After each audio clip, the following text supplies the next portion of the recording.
Israel Hamas जंग के बीच दो बड़ी खबर सामने आई। एक और जहां स्लोवेनिया ने फिलिस्तीन को लेकर बड़ा कदम उठाया, वहीं बाइडेन के पीस प्रस्ताव के बाद सीज फायर की चर्चा के बीच आज हमास ने भी बड़ा बयान दिया है। तो चलिए क्या कुछ है खबरों में विस्तार से जानते हैं।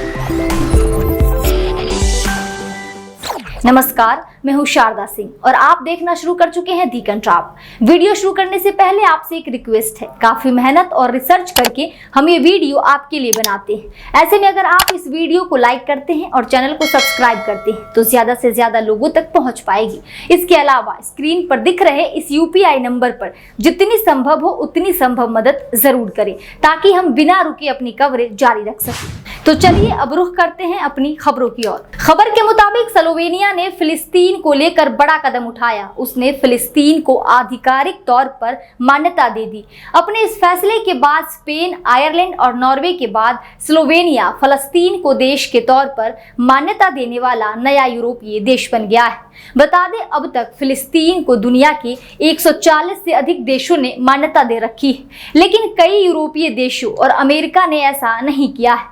यही वजह है कि फिलिस्तीन को खुद के अस्तित्व और पहचान के लिए इतना संघर्ष करना पड़ रहा है। ऐसे में स्लोवेनिया का ये कदम फिलिस्तीन के लिए फिलहाल थोड़ी राहत देने वाला है। दरअसल स्लोवेनिया का ऐसा करने का एक मकसद और भी है और वो मकसद है इजराइल के ऊपर सीज फायर के लिए दबाव बनाना।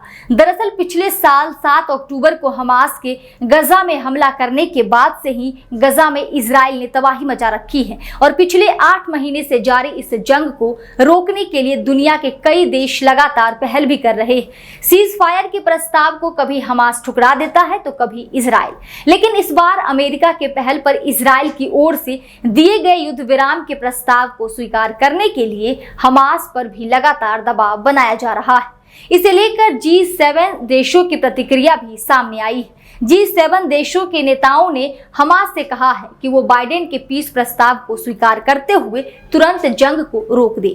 G7 देशों ने संयुक्त रूप से इस बात की घोषणा करते हुए कहा कि हम ग्रुप ऑफ 7 के नेता अमेरिकी राष्ट्रपति जो बाइडेन द्वारा तैयार कराए गए प्रस्ताव का पूरी तरह से समर्थन करते हैं। इससे गजा में तत्काल युद्ध विराम होगा और सभी बंधकों की रिहाई सुनिश्चित हो पाएगी और गजा में मानवीय सहायता में भी निरंतर वृद्धि होगी। G7 देशों के इस बयान के बीच कतर ने भी यहूदी देश से समझौता करने को लेकर अपनी स्थिति स्पष्ट करने के लिए कहा है। आपको बता दें कि अमेरिका और मिस्र के साथ ही कतर भी हमास और इजराइल के बीच मध्यस्थता करने वाला देश है। हालांकि G7 देशों और कतर के इस बयान के बाद हमास ने भी अपनी प्रतिक्रिया दी और उसने ये साफ कर दिया है कि जब तक इजराइल की सेना वापस नहीं जाती सीज फायर नहीं रुकेगा। आज हमास ने बयान देते हुए कहा कि जब तक इजराइल स्पष्ट रूप से युद्ध विराम का वादा नहीं करता और अपनी सेनाओं को वापस नहीं ले जाता तब तक लड़ाई नहीं रुकेगी। यानी हमास ने यह साफ कर दिया है कि जब तक इजराइल की सेना गजा से बाहर नहीं निकल जाती तब तक वो युद्ध नहीं रोकेगा। ऐसे में अंतर्राष्ट्रीय दबाव और बाइडेन के शांति प्रस्ताव के बाद भी फिलहाल जंग रुकने की संभावना काफी कम नजर आ रही है। आज के लिए इतना ही। नमस्कार।